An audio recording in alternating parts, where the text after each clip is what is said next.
I'm Jason Gibb, co-founder of Bread and Jam, and this is Breaking Bread. Every episode, I sit down with the key people in the food world to learn from their experiences. Today, Riya reveals the exact moment she knew she had Tesco's attention, how being an outsider became her secret weapon, and why sometimes not knowing the rules is the best way to break them. This is her story. So, Riya, for 6 years, you had a steady job as a senior advisor at the civil service. Mm-hmm. Why on earth did you give up a successful career to become an entrepreneur? It's a good question. So when I left university, I really wanted to work in government. I thought I was going to become a diplomat. I was going to change the world. It was something that I really felt passionate about. A lot of that was across kind of climate change policy, which I was really, really passionate about. And I think I felt, and this isn't the case across all civil servants, but I definitely felt as if my ability to make change and do positive things was really restricted. And after 5 years of that kind of fatigue, I definitely just felt like I wanted to change. There was a really creative side of my personality that I hadn't been able to kind of exercise in the way I wanted. And so I was thinking about all the things I'd love to do. And I come from such a foodie family, so I have such a passion for food, good food, cooking. And I was like, I just love to work in food. And I thought, no one is going to hire me to work in food because I've got no background in food. So then I was like, maybe I should just try doing it on my own. So it started off as a bit of a side hustle. I'd host supper clubs, and it kind of all just like rolled out of that. But I kind of went all in with the idea that I was going to work in food. I just didn't know what it looked like. And how did it kind of develop from supper clubs to a tangible idea? What was that process? Yeah, the supper clubs were interesting because they were really born out of this desire to showcase the food that I grew up eating. So 3 generations of my family haven't lived in India, and I've got family across the US, in the UK, in Europe. And a lot of the food that I grew up eating was really shaped by different environments and different cultures. So like my mum would make spiced tandoori monkfish, which I wouldn't say is a typical Indian dish, but something that I grew up eating and I loved, and was like widely regarded, both my grandparents and my mum, as like excellent cooks. And I just felt like the food scene, although like really rich, especially in South Asian cuisine, was lacking that kind of like real East meets West type of food. Especially like I hate the term fusion. I think it like cheapens the whole of the like that type of food. So I wanted to do really like plant forward, fresh, nutritious food, the type of stuff I grew up eating. And that was how the supper club started. And at those events, I used to make homemade paneer, which my mum told me how to make. And what she would do is she would fold through different aromatics when we would make it, because that's what you can do when you make it yourself. And people loved it. They like loved it so much. It was the most ordered dish every single time on the menu. And then for me, from that point, I was like, there's a really obvious like gap here. To really champion this like underserved and underloved ingredient that's really misunderstood. And I think it's also just been done in such a commoditized way that it does the product and ingredient a disservice. So then out of that was born this idea of really championing heritage ingredients in a way for like an increasingly globalized community to kind of cook with. And that extends, I mean, we have ambitions to go beyond just paneer, but paneer was a really obvious place to start. And so, yeah, that was it. That all happened in like 6 months. So that was 2023, and you were making the paneer at home in your kitchen, were you? Yeah, so that was the first supper club I did was right at the end of 2023. And then I started making it myself in the early summer of 2024. So like April, May, June, which I think is when we met. So, yeah. Let's kind of go into that. So you were doing it at your supper club, and then where did you try and validate it outside of the supper club? Did you take it to markets or anything like that?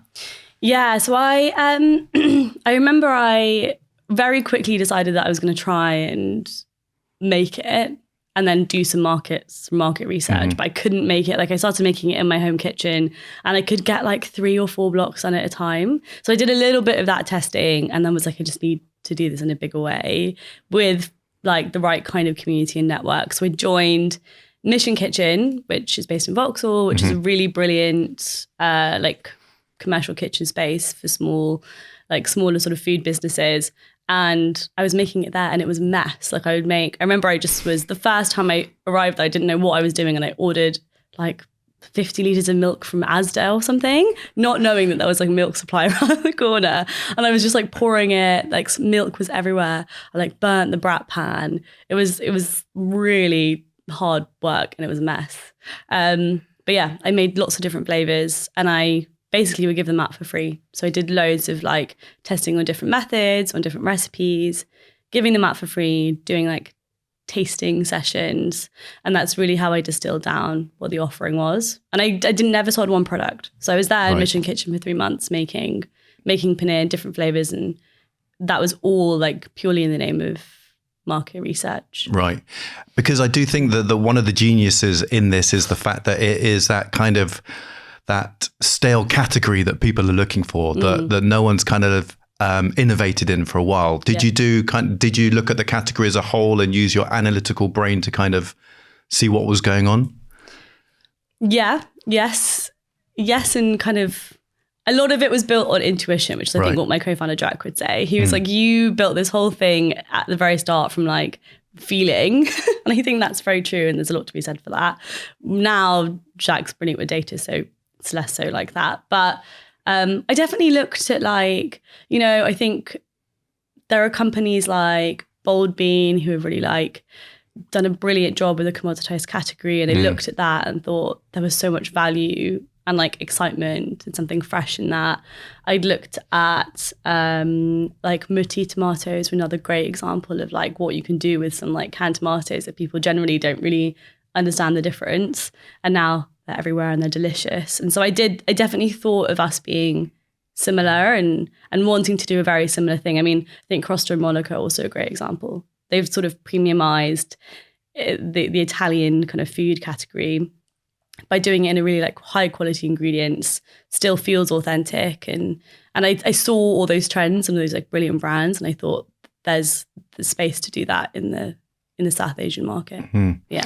It's really interesting what you're saying about kind of trusting your gut and using your intuition and stuff. But were there also things that you took from your career in the civil service, some skills and stuff like that you think you used and flexed in this kind of early stages? Yeah, a lot of what you do in government is like, it's like a super academic environment, at least while I was working. And so a lot of what you would do would come up with different options. You would analyze them, like different policy options, analyze them with data, think about the pros and cons, and then like present it to basically ministers. And there is a real like parallel between that exercise and like thinking about a concept for a business, thinking about like how big could this category be? Like that in itself is like a pro, but then also what's the con? Like what if everybody hates it and people don't use it and this doesn't work?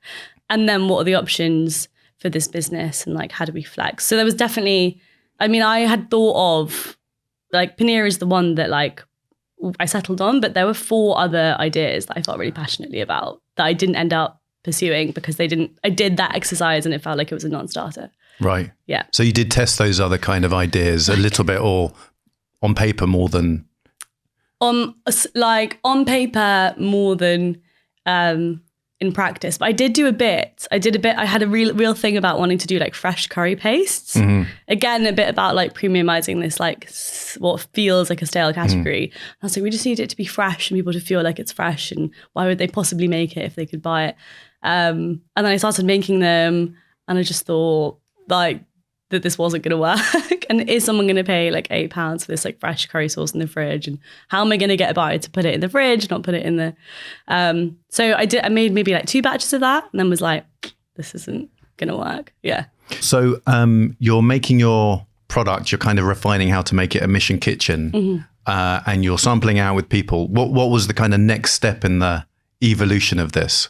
Were you still working in your job in the civil service? Yeah. So I was doing that. I was in my job in the civil service. I think I dropped down to 4 days, which I was really fortunate to be able to do. It gave me like a little bit of time to spend time in the kitchen.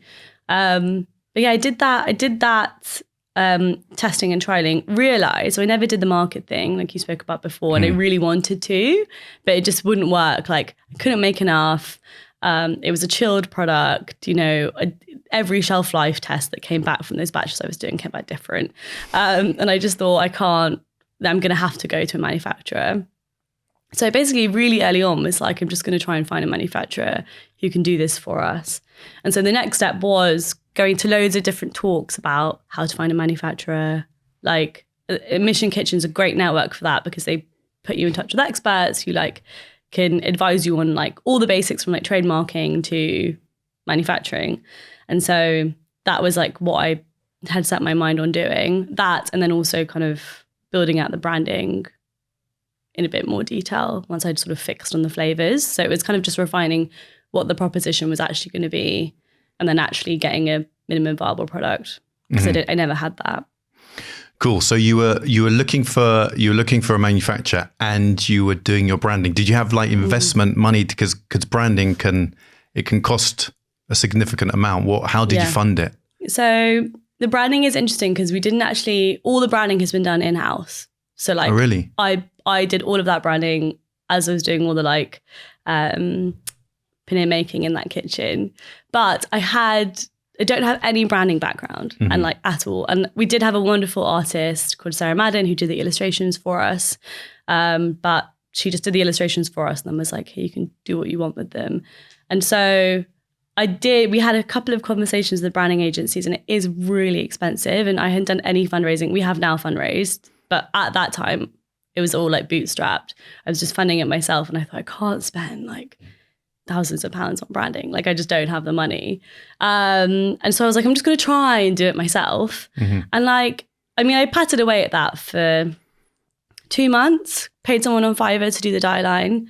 And that was it. It was super, super intuitive in terms of bringing together that vision. And I think that's part of why it feels authentic. I don't want to talk for other people, but that's the feedback that we often get. And I think that's something that can often only be achieved if you've poured everything into trying to make it look the way you want it to and feel the way you want it to. And so, yeah, I think you think you always have to spend on those things. And I think sometimes you do, but I don't come from a branding background and we've not spent a penny on the branding. Yeah. Amazing. And so what shifted this from being a kind of 1 day a week kind of project to throwing yourself into it full time? Yeah. So I honestly, when I did the pitch at Bread and Jam, which was, I think at the Bread and Jam Fest, which was the big one for me. And after that event where I'd done that pitching, we were approached by a few retailers. Tell us a bit more about what the pitch was for people who weren't there. So I attended 2 Bread and Jam events in 2024. One was the Startup Summit, and I did some pitching there, which was to retailers. I think it was Selfridges, Whole Foods, and Macnade. And that at that time, I didn't have any product. I couldn't bring any samples. So I remember I just turned up with nothing. And I got selected to do the pitching on stage with, I think, maybe 4 or 5 other brands. And I didn't even have photography or anything. So I put a dye line of the packaging that I'd done up on the screen. And that is what I went into the pitching with. And anyway, I was super, super nervous. I didn't eat all day. I was so nervous. And then we won that pitching. It was awesome. It was such a high. I don't think anyone had ever heard of the business because we were non-existent. It was just me. And that opened up conversations with Whole Foods, with Selfridges, and I had that momentum and that belief that the concept was right, even if they hadn't tasted the product. So were those the first buyers that you kind of exposed yourself to? And I had no idea. I remember someone the Whole Foods buyer asking me for a deck, and I didn't have one, so I just put one together. And I remember I had no idea what SKU meant, the different types of products. And I remember I spelt it SKEW. Right. And I was just, and I had no idea how to negotiate commercials. It was a mess. And quite rightly, we didn't launch into Whole Foods then for until 9 months later. Did you ask anyone for help with all that kind of stuff? Because I think that these days it's harder and harder to get away with making those mistakes. Yeah. I think, the one thing I'll say is probably Whole Foods are a very, very wonderful retailer to work with, like have a lot of grace and, you know, very friendly. But I agree. I'd sort of asked people that I'd met in industry for what their thoughts were. And there was a lot of like mentorship support at Mission Kitchen. And I'm sure I used those contacts to like build that bit of picture. But I'm such a rusher. I love to like do quickly. And so I was just like, well, I'm just gonna have to send it. So I just sent it. Yeah. But in hindsight, I would have probably like taken a little bit more time. But to be fair, I think Whole Foods, because they want to see the cutting edge of innovation, they are willing to kind of look at things that are a bit more less polished, I suppose. Yeah. Yeah, definitely. So yeah, that was the summit. And then a couple months later, I applied to do investor pitching and the Bren Jam Fest, which I think was the first time you had that. It was, on. Yes. And did the pre-seed pitching there again with no samples. And again, won that. So it was really just awesome. So that was pitching to 3 investors, right? That was pitching to 3 investors, like mixture of like VC and then early stage. But really it was like the network that puts you, the network of people that it puts you in front of that's really invaluable. And so I met an Ocado buyer at that event who was watching that pitch, who said, I really love what you're doing. And I was like, this is crazy. I was like, because I'd not even thought about anything like Ocado at all in my sphere. So it was just really exciting that those opportunities were like presenting themselves. And yeah, at that point, I think I'd thought I'm going to have to like really give this a go. And the only way it felt possible to do that was if I just like quit my job and went for it. So from there, over the next 3 months, managed to rope in my co-founder, who's my brother-in-law, and decided to do a small fundraise at that point. Right. And then I quit my job last November. So it's been almost a year. Lots of questions. The first one is, what do you think that they were like attracted to? What were they buying into? Were they buying in because they weren't tasting the product? Were they buying into the branding? Were they buying into this concept? Were they buying into you?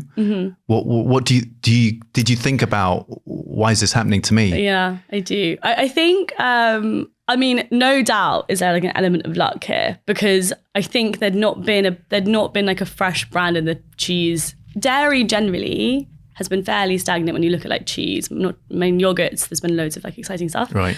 But cheese is like not very sexy, not very interesting. Like nothing's really happening there. There's a lot of talk at the moment about like the want for innovation within cheese, because you look at the shelves and it's like really bland and it's all beige.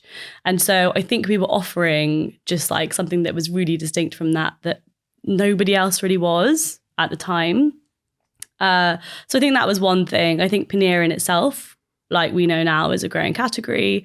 It's been growing like naturally on its own. We see that with the emergence of like own brand labels from other supermarkets. And so a branded product in the space that's really going to help drive growth, I think, is really wanted. And so there was like clear value that we could add there. That's kind of what we want to do, and that's our mission. And then the brand I think is kind of fresh and playful and you know, ultimately, I think in consumer goods, the biggest challenge is that someone can always copy you with your product, but what they can't copy is a brand, and someone can't copy a brand that's got like my family's face on the front. So I think there is a clear element of like storytelling that's really fresh and new for a fairly kind of stale, stagnant category. So I think those are all the things. It was that kind of vision and the brand, I think, played a big part. And so was it late 2024 where you brought on your brother-in-law, Jack? And so I want to kind of dive into that a little bit, because I think bringing in a co-founder slightly late on can be fraught with problems. Yeah. So I've seen it kind of go both ways. Sometimes it's great, sometimes it's not so great. How did you kind of pinpoint him firstly as someone who you could work with, and then how did you kind of approach that, and how did you bring him on? So my sister might have a different recollection story, but so after all that, like after I decided I was going to go full time, And I'd had these sort of retail conversations open up. So we were sort of chatting with the likes of Ocado, Whole Foods. There were other conversations we had open, and we'd brought in and maybe started fundraising and brought in a couple of great investors, all of which is way more than I ever thought was going to be possible at that time of the business. I just thought I really need help because I was talking with a manufacturer. I had no clue on the supply chain side, and all of the advice I'd been given is chilled supply chain nightmare is a nightmare. And you better have a really slick supply chain and you better understand what you're doing. And I was just looking at these spreadsheets thinking I just really don't want to do this. Don't want to do this. I mean, I would have, but it's not my natural. I wasn't excited about it the way I'm super excited by the rest of the business. Why is chilled operations so difficult? Just very briefly. So you need unlike with an ambient product, which is basically a room temperature product. Yeah. You can have that sit, you don't have to worry about the difference in things like temperature abuse, which basically means it needs to be held within a certain range of temperature, and you can have it sit. It often has a longer shelf life, and so you have less worry with wastage. Whereas with a chilled supply chain, you have to be really, really diligent about it being held within a certain temperature range. So you rely on your manufacturer, you rely on your hauliers, you rely on your logistics companies to do that correctly, and you need internal processes to make sure that that's happening. But then also you naturally have a shorter shelf life. I mean, generally a much shorter shelf life. And that means that you are doing more runs and you are trying to manage your forecasting so you don't have wastage. So you're only supplying what people buy. And increasingly food waste is a terrible thing that we should always avoid. And with a chilled product, you have to manage that so carefully to make sure you're doing everything you can to ensure there's less wastage. So it's just a totally different beast. You can't do a big run of 10,000 units and have it sit in a storage unit somewhere. It's all very live, happening constantly, with all of the safety checks in place as well. Yeah. So you were kind of learning about all of this and thinking, God, this is too much. Yeah, exactly. And I need help. Yeah, and I need help. And I just thought I need help on that, but I also am really lonely. Right. All of this exciting stuff is happening and I have no one to share that with. And all the decisions that you got to make as well, going around in your own head. And decision fatigue. Because to that point, had been really intuitive, largely. I mean, and so I just thought, and I'd had a few chats with a few people who were interested. And it's a big decision. I think people will say different things about working with family and friends. But for me, I kind of wanted somebody I knew because there was a level of trust that I felt had already been established there. So tell us about your co-founder. My co-founder is called Jack. He's my brother-in-law, so he's married to my sister. And he's been full-time in the business since January. And he has spent his career in ops consulting and then spent 5 years sort of scaling a nonprofit based out of South Africa. Yeah, amazing. Yeah. And how did you, I think one of the things is no one's going to be as passionate about all the aunties as you are. Yeah. How did you convince yourself that he would be as well and put everything into it? Yeah, I think because it's family, I always was saying it was family inspired business because it is inherently by the name and the branding and the brand. And so he's part of the family. Right. And so I think there's an element of that where he cares about us doing justice to that mission, doing justice to the aunties, but also, we're so close. He really is like a brother to me. And so he cares about what I care about inherently, but now, I think it's a family business. Yeah. And did you, because I kind of do want to dive into this and some of these questions you might not want to answer, but I think it's important because a lot of people do go through this. They start off on their own and then they're like, I can't do this on my own. I'm really lonely. I need someone else to share it with. Yeah. So did you, first of all, did you give him an equal amount of skin in the game? Mm-hmm. Because, and if not, why not? And did you kind of do a trial period with him so that you had a kind of way out if it didn't work out? Yeah, this is such a good question. which I'm happy to talk about because I think it is like an uncomfortable and like it's a bit of a echo chamber. Like people don't tend to talk about it. So I had no idea when I brought Jack in. I was like, I have no idea how to protect him and myself from this going sour. Absolutely. And it was of paramount importance, especially because we were family. And so we had decided that we were I'd heard the story about the innocent founders sitting down for like 3 days straight and basically talking about everything that could possibly go wrong and what they were going to do. And I was like, we should just do that too. I was like, Great we should idea. sit down and chat about everything. And so I think we spent not 3 days, we spent like a day talking about what we would do if one of us left early, what would we do if one of us was hating it, what happens if someone's like not up for the job. And it was like super uncomfortable, especially when you're breaking a barrier which is normally like very personal, not professional. But it was really important because we got down to the nitty-gritty of like what each of us cared about.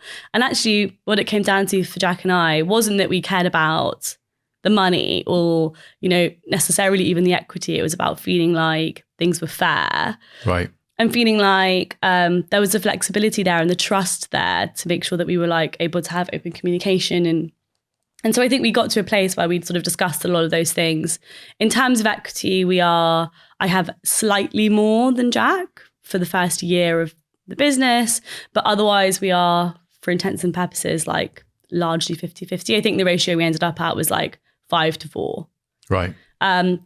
Having said that, and I think a huge part of that for me, like I had a lot of people say, when you're bringing in co-founders, once you've already established, this is what it should look like. And I just thought everyone's business is different. And for me, there's no way that we'd be here if it wasn't for Jack. Plus, hopefully this business has a long, healthy and flourishing life. And it only feels fair that there's enough skin in the game on either part for people to feel incentivized. So yeah, that felt fair for us. But we are like, we have a vesting schedule for those shares. Right. It's largely there and for people who don't know what that means, it essentially means that like, if you're giving someone shares in your business or you're having a discussion about a proportion of shares, you can vest them over a period of time against certain conditions or maybe just in time to make sure that if anything was to sour or things weren't to be met, that you protect your shares. So that's a really important thing, I think, to like look into. And we've done that, but to protect him and to protect myself. 100%. Yeah. And did you fork out the money to pay proper lawyers to do that, or did you use ChatGPT? We use a lot of ChatGPT. Right. Yeah. We did end up paying some lawyers, but not for the co-founder agreement. Right. So we just did that between us and that was it. And ChatGPT. Okay. Cool. So where are we at? We're so Jack's on board. Jack's on board. You got some conversations going with the retailers. The first listing come from, or are you still looking for the manufacturing partner? So we've got the manufacturer partner like in place now. So this is like the end of last year, basically. And how did you convince them? Because often with a kind of new startup, they're like, who the hell are you? Yeah. There was a lot of that. There was a lot of like, I remember I had a conversation with a manufacturer who was like, I don't know why you do this because there are loads of people doing this already. And I was like, you don't see the vision I see. But I had so much like faith in what we were doing and that it was going to be successful that I was like, trust me, like this is going to be big and I'm going to make you loads of money. But it's all about relationships, I think. Like I spent a lot of time nurturing that manufacturing relationship. So when I found the right one who could do it and he said they could do it, it was a lot of buy-in from both their side and our side because we spent over 6 months testing and developing the recipes we ended up with. What, in their factory? Their factory. And were you paying them for that, or were you? We paid them for the raw materials. Right. But it was really like an investment from them and an investment from them. Because we hardly sold, again, lots of the stuff that we ended up making because it didn't work or it was wet and it was crumbly and there were like a ton of issues. I mean, getting that product, the flavored products right, especially was really tough. And they were really patient. We worked with them for 6 months while we got there. But we did promise them that they had our business like, at the end of it. Yeah. And I think ultimately it's the relationship. You know, we'd always have lunch together. We'd go out for dinner. We have a really great partnership with them. And I had some really good advice, which was like, you know, people buy from people and manufacturers are your most important business partner. So you need to like nurture and foster that relationship where they trust you and you trust them. 100%. So that I did spend like, I can't remember who gave me that advice, but it was such great advice. And I spent a while doing that. Hey, I just want to pause here for a moment because one of the biggest reasons why startups fail is because they don't manage their finances well when they get listed, whether it's cash flow, commercials, or cost of goods. I always say that right from the start, you need serious financial expertise on your team. Our sponsors, Harmonic Finance, specialize in exactly this, finding finance and accounting talent for startups and scale-ups like yours. So whether it's a permanent CFO or fractional support to get ready for scale, they understand the unique challenges of emerging brands. Check them out at harmonicfinance.com. But so I imagine there aren't too many paneer manufacturers who are the right size and stuff like that. So you identified them and like, I want to know what that first outreach looked like, because I think a lot of people will just contact a manufacturer and they'll hear nothing from them. Tell me what happened there. Yeah. So for me, it was looking through the Salsa directory, which is just like where, and you can type in keywords. So you can, if you're trying to make biscuits, you could type in. So Salsa is an accreditation, kind of manufacturing accreditation. And they have a list, do they, of manufacturers who are accredited? Yeah, right. Correct. On the website. And you can find, and it normally has that address, that email and the number. And you can type in various like buzzwords. So for me, it was like cheese, dairy, yogurt. And I just went through and I called. And who would you say I'm calling, and who would you speak to? Can I speak to the managing director, or could I speak to the head of new product development? That would have been a better question to ask. I just said, hi, I run this business called All the Aunties, to which they were like, what? They're like, what? And I was like, yeah, I run this business and I'm looking to make paneer cheese. And that was it. And sometimes they said yes, sometimes they said no. And I was like, yes. And if they said yes, I was like, okay, you know, can I come and meet you? And at that point I was like, I just want to go and see the place, meet the people, have a look at how the process runs. And we went to 4 places, which is on the much lower end. I mean, I must have called like 50, but went and saw 4, ended up with the one that we work with now. And I think, like you say, there are a few factories that have the capability of doing what we're doing. So that maybe made it easier. But yeah, I went up, I think 4 days later with my dad, up to the factory, spent about 4 hours, had dinner with the guy, really, really nice. And that was it. Then I was up there probably like at least once a month, but probably every like 2 weeks at the beginning, doing like small runs to see how we could get the product like retail ready. So you were using their kind of test kitchen to do trials. And then eventually you came up with something that you could scale. Yeah. And how are you playing that alongside having retail listings or retailers interested? Was that already happening? Yeah, it was. I think there was a lot about just being really transparent about where we were in that process. So it was saying, we can't discuss commercials yet because we're trying to make our product commercially viable. So for example, a lot of what we were doing was when I sent initial samples to retailers, we had a SKU that doesn't even exist anymore, which was sun-dried tomato and basil, where we used fresh basil and like very expensive sun-dried tomatoes. And we just had to axe it because it was like too expensive and it was fresh and we couldn't make it. And so I was very open about the fact that we were still in like development phase. And we would bring them along that journey with us, which I think worked in our favor because we were able to get feedback on flavor, on texture, really early on. So like what they thought would sell, what they thought wouldn't. So what is this specifically Whole Foods, or is it, because I know Whole Foods do like to kind of go on that journey a little bit with people, whereas maybe some of the bigger retailers wouldn't want to. Whole Foods, yes, Whole Foods was like really, really good. Like they saw it from kind of start to finish. Like I think, but when I'd sent samples, so when my first ever samples to Tesco and to Ocado were not even in packaging because we didn't have any packaging. So we just sent them the first set of samples from the manufacturer and like said, what do you think? Like these are our first few runs.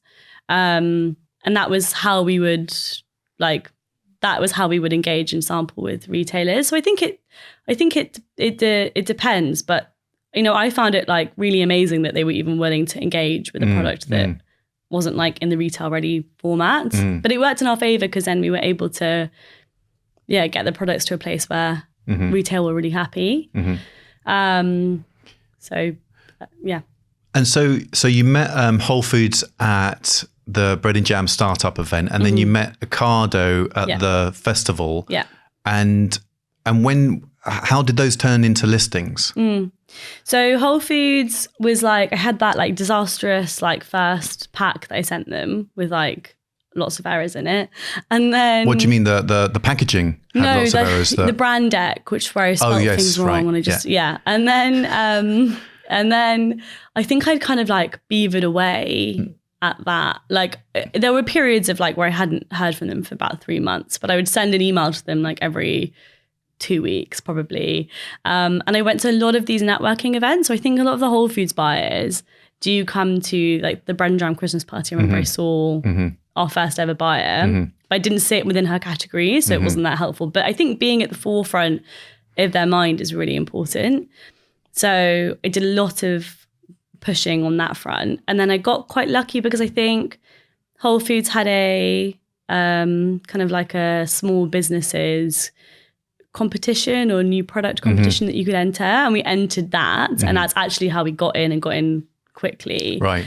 Because our buyer went and saw us that day because they were seeing loads of other small brands, and then we were in the stores like 2 months later. Wow. But we launched with Whole Foods. So that's Is that kind of buyer pitcher brand pitching thing? Is that an annual thing that they do, or was that a one-off thing that they did? I think the intention was to make it annual, but ours was the first time they'd done it, I think.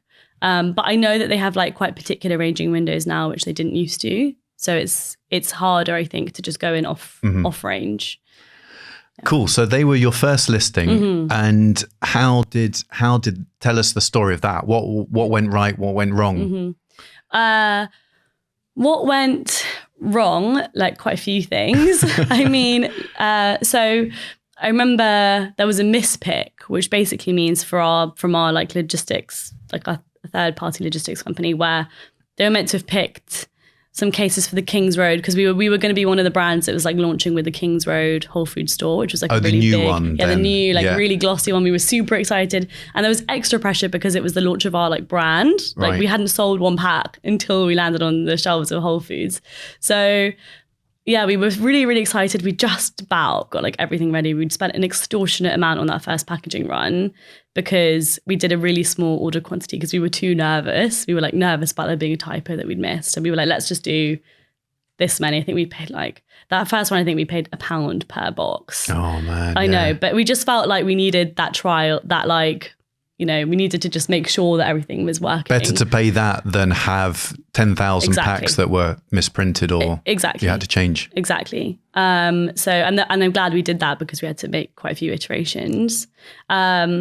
But that all happened. We were super excited. It'd gone off to our 3PL, and then there was a mispick. So it basically didn't end up in the store in time. And we got a message from our buyer being like, where is your cumin paneer? We were like, I don't know, like we sent it out last week, I have no idea.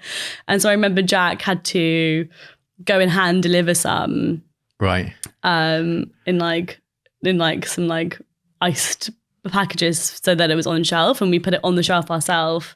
And so yeah, that was that. And this is a reason why it's really good idea to start with smaller retailers, not to go straight into supermarkets, because you can't hand deliver them to Tesco's. No, you can't. So that was like that was a challenge. And then I think it was about really understanding how to make it sell. And like when to sample. Like we went and did like quite a lot of sampling at the start because we'd not been able to do the markets. And actually like we chose the worst slots ever for sampling. I was sampling at kind of like 10 a.m. to 1 p.m. on High Street Ken, of which I spoke to maybe like 3 people. So really, wow. But so tell me, so sampling means that you're going into store and you're working independently and cooking it up and trying to get people to taste it. Exactly. And you're like engaging with consumers who might want to buy your product. You're trying to inspire them to use it in exciting ways. And yeah, we actually cook ours and let people sample it hot and fresh off the pan, which is really delicious and works really well. But it's you know, we would spend 4 hours on your feet there. Yeah. And there are sensible times to go and do that. What would be a good time then? Like over lunchtime in certain places, like in Piccadilly, is really, really effective. And then you've got like the prime slots of sort of Saturday and Sunday mornings when you get like the rush of people on the weekend. And then early evening slots as well. But like, I think for me, I was like stuck in this mindset of a 9 to 5 for a very long time. And I'm just breaking out of the fact that like, I'm not really in a typical 9 to 5 job anymore. And so, yeah, it's about being more efficient with your time and decision making, and sampling is one of those things that like, if you get the wrong slot, that is like 4 hours of your day, maybe not. And what did you learn from that first listing about how you had to kind of refine the brand, the operations, everything? What were the main kind of learnings from that? Yeah, I think on the brand side, so a lot of it is about messaging and what people look and care about. And I remember that first iteration of packaging had 3 things on the front of the pack in like a big circle. One was like 46 grams of protein per pack. The other was just one ingredient. And then the other was 100% British. Because I think those are really important things to consumers, but that's too much. It's like a bit of an overload and it gets lost.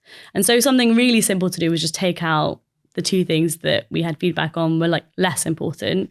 And now it just says, 46 grams of protein per pack. And that's like in a big circle on the front. And that's what we get called out on most, like from consumers now who like love to see that call out. So it was small things like that. It was the barcoding placement, which was actually like a tiny bit inconvenient for people scanning the pack. And so it was being kind of really thoughtful and mindful of like, where can we make these incremental improvements to the packaging to make everyone's experience better, from like the people in the store who are scanning, from consumers, from our packaging, our co-packers have to, like, the boxes are a bit of a nightmare. And so we've just switched to like a sleeve that sort of looks like a box but hasn't got a top. And whilst it looks slightly less like gorgeous, it's way easier for, our co-packers to do that job. And they're part of that whole experience from start to finish. So yeah, packaging is like a constant state of improvement. Cool. So you're in Whole Foods. And I think a lot of people have this misconception that you're in Whole Foods and you kind of made it. What was that? Obviously, it's not a viable business at this stage. And what did you think you had to do next? Yeah, I think Whole Foods is such an exciting and like gorgeous store, and there's nothing like, I think, seeing it on the shelf and scanning through like for the first time. But I definitely felt, it's not, you do feel like you made it. I remember when I first mentioned to friends that we might be going into Whole Foods, and I was like, I can't possibly have a job and be in Whole Foods. I was like, I'm not going to have the time. And actually, Whole Foods is a wonderful and important listing for us, but it's manageable and you can hand deliver and you can, but the volume, we're in 4 of the 7 stores and the volume's not there for us. And so then it was like, okay, how do we get into like get Ocado over the line, for example? And I think the thing I didn't understand about buyer relationships back then was that they are like often a slow burn. So like they hear of you and they're extremely busy, and often you have buyers who change, and so you have to start that relationship all over again. And so there were lots of learnings about like keeping up momentum with your buyers, like what are the best ways to interact with them. And again, I think it's like people buy from people, and, but being at the forefront of their minds and being generous with your samples and turning up at events that they're going to be at are really important ways of actually just pushing things forward. And so I did a lot of that. And again, the Ocado team were actually really, really brilliant, and they have a great, like Roots is a really great sort of. So Roots is their kind of incubator program. Yeah. And you can often get hold of people from Roots. They turn up to like lots of networking events, and I think they're always happy to chat. And so we did a lot of that. But Ocado was the next big one for us to like really take that next step of scaling. And I guess we were building like a great brand presence, and people couldn't purchase us. And that was again, like, you know, Ocado was the first place where people could actually buy us like nationwide, which was super exciting. So that's the great thing about Ocado is that it gives you nationwide distribution, but the volumes aren't insanely high, right? Yeah, exactly. But for us at the time, we were like, whoa, this is loads. But yeah, nationwide distribution and like accessibility is so important for brand. And, you know, we had some people being like, we can't buy you, but I'd love to try it. Do you do direct to consumer? And we were like, no, not right now. So you've got it into Ocado now. You got nationwide distribution. How did you kind of drive sales? And then what was the next step of your plan? Yeah, Ocado has been like a really great learning curve in terms of what works. I mean, it's a different retailer because it's totally online. And so things like what search terms you want to appear under, what matters more? Is it kind of like featured? I mean, this is edging into jargon, but like, is it featured products where you have to pay to appear further up on a page? Or is it things like, you know, paying for people to review your product? And actually we find that the most effective thing so far has been if we pay to send out samples to people and they give us an organic review, our reviews are always really, really awesome. And that's been the most effective thing on an online platform. Do you remember when you got your first review, like that wasn't a family or friend or someone you knew? Yeah. And how did that feel? I remember there were no reviews for like a week, and I had, of course, gone and asked my friends to review it. But then like a week later, I checked and we had like 6, and they were all like on our plain one, they were all like 5-star. And I was like thrilled. I couldn't believe that people were buying it and bothering to review it. But then I remember we got loads of like 5-star reviews on our cumin one. And then someone had left a 3-star review, which still hurts. It's the only 3-star review we have on our product, and said it tasted, you know, like an odd texture or something, like too soft. And I thought it's supposed to be soft, and I was like wanting to reply to them, but you can't because you don't know who they. Yeah, so it was. I mean, it was like amazing to see people were loving it, people who had no idea. But yeah, that 3-star one still hurts. Yeah, I mean, what is it about humans? We kind of focus on the negative, man, and there's all this positive stuff coming through. I know. Even harder for an entrepreneur. So you were kind of, you had your first experience of a supermarket working with Ocado. Yeah. And then what was the ambition after that? Yeah, and then for us, I think, so we'd had like earlier conversations with bigger retail, so the likes of sort of Tesco and how did you get hold of them? Like, we were so fortunate with Tesco where we had a LinkedIn message from someone from the innovation team. Wow. And I remember responding saying, we're a really small business and like not really looking for big retail yet, so maybe in a few years. I'm almost sure that's what I said back, and they were like, oh, don't worry, why don't you just come in and like sample the product. So from that LinkedIn message, which was around the time of the Bread and Jam Fest, 3 months later, I was taking up like some of our early manufacturing batches and cooking for like the innovation team, my dairy buyer, who's wonderful, and chefs, like the chefs from the company. And they loved it. I made them like lots of like different dishes, like salads and like honey and sriracha paneer. And they were like, this is great. And that was it. So that is so like lucky. And do you understand how unusual that is? That's amazing. I know. And they've been been so supportive ever since we kind of like have been on the scene. So yeah. And so Tesco's can really like suck you up, chew you and spit you out because it's such a big kind of step change from where you were at. How did you manage that? Yeah, because we'd been in conversation with them very early on, we always knew there was this real possibility that we were going to be going in there sooner than we'd anticipated in terms of just like generally within the life of the business. And so we were able to put in place things early on, for example, choosing the right manufacturer and thinking about scaling was like really important, but we knew if there was something like Tesco in the pipeline that we were going to have to do that. So yeah, I think we'd always built the business from a supply chain perspective, but also like things like the packaging. Doing the small run early meant that we could put through a 20,000 unit order because we'd done some more of that kind of due diligence on various parts of that process, because we knew that was probably going to happen, hopefully going to happen. So yeah, when it came to Ocado, we at that point had known that we were going to be going into Tesco. So that was like pure then focus on how do we scale this, and what does that look like, and yeah. Did you have like a manufacturing agreement, and did you agree any kind of price reductions on certain hurdles that were hit or anything like that, or did you think through that? So we did. We have a very our manufacturers are fairly old school. A lot of their paperwork are in files that are like on the shelves on the side. And we didn't want to come in with like a 30-page manufacturing contract because it felt against the kind of principles of the relationship that we built with them. So we do have a contract. It covers things that you must think about, like, you know, wastage, whose responsibilities, some level of like volume agreements. And so, but it's one page. And we went in and we spoke about it in person, and we have our relationship with them is really, really trust-based. I don't think I wouldn't recommend this in lots of occasions, but for us, felt like really important, and that was our decision as a business. But we did agree a reduction with Tesco. So we did think about things like volume. Once we do a ton a week, the price needs to come down to here. Right. And that was a discussion about, you know, we want them to make their margin, we need to make ours, and like, how can we come together to make that work? And it was all open book. So we know what they expect to make. Wow.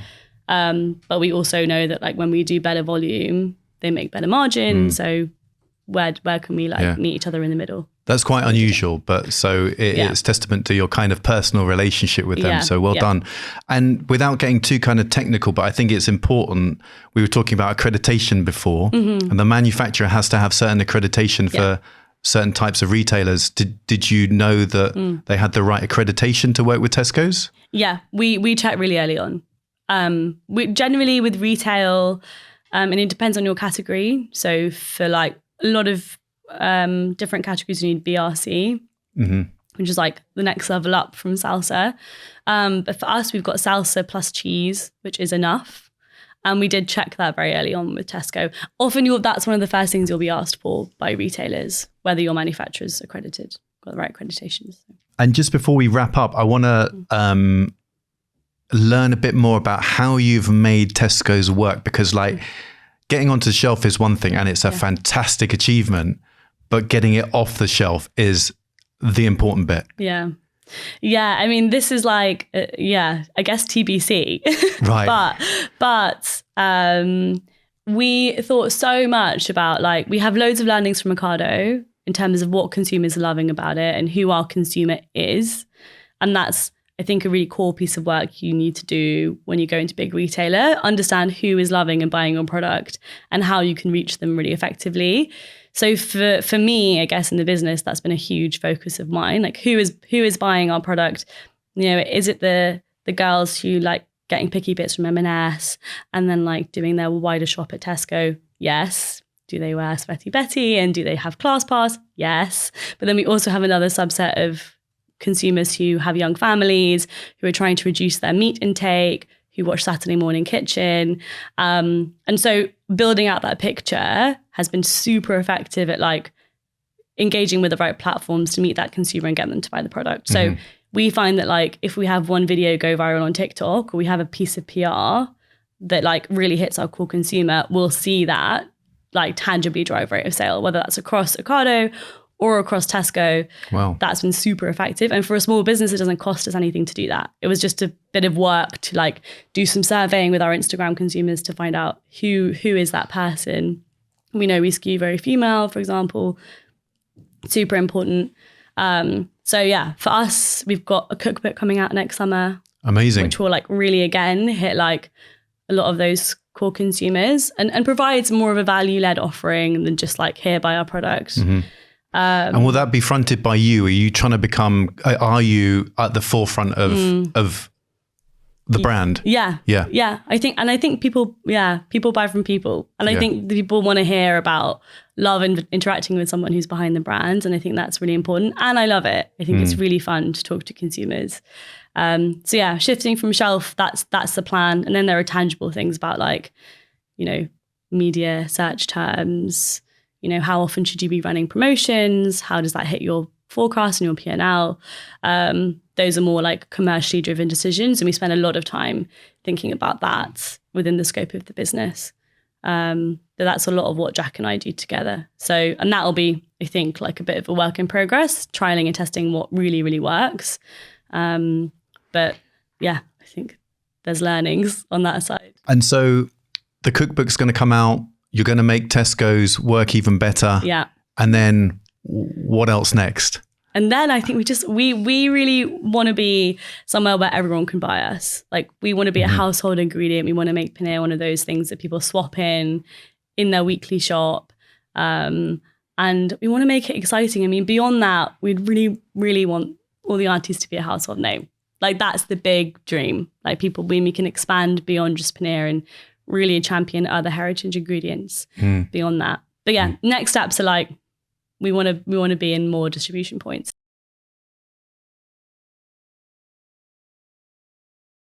Can you tell me a little bit about building your team? There's obviously you and Jack. Yeah. Who was your first hire? So we are just me and Jack still. We are a 2-person business. We are actively like recruiting more people into the company at the moment. Right. Having said that, we use like agency and fractional support at the moment. So we've just brought someone in to help on the digital marketing side, because that's not expertise that I possess. And we also have like a PR agency that we've just started working with as of last month, who are getting help on that side. But that's really it at the moment. But we are looking to bring someone in who will be kind of head of commercial and growth, and that will be our first hire. Right. Yeah. Head of commercial and growth. So what will they do? So I think a bit about what we've touched on in terms of like what's next and how do we make it work? Like they'll focus really will be on what levers can we pull to like hit our revenue targets for the next year? What channels are really, really working? So we're in 3 wonderful wholesalers at the moment. But of course, in terms of volume and time and money investment, it's not quite comparable to big retail. We still really value them, but what do we need to be doing to make this work commercially and viably? And so, yeah, they'll come in, think about like, how do we pull what levers for growth and how do we get into more distribution points, which is like really important for us. And I think needs a strategic mind to really put in place processes and like work streams to like hit some of those targets. Yeah. Well, you have done an amazing job in such a short space of time. I wish you all the best of luck. If people want to find out more about you and the business, where should they go? You can add me on LinkedIn. Me and Jack on LinkedIn, Jack Newton, Riya Patel. And then follow us on Instagram, All the Aunties UK. Because believe it or not, someone had taken All the Aunties. Damn. As a handle, which I couldn't believe. I know. And then if you do want to send an email, then Riya@alltheaunties.co.uk. I will like happily chat to anyone and everyone because I pulled on loads of favors and still do. So always in the mood to return. That's amazingly generous of you. Thank you very much, Riya. Thanks, Jason.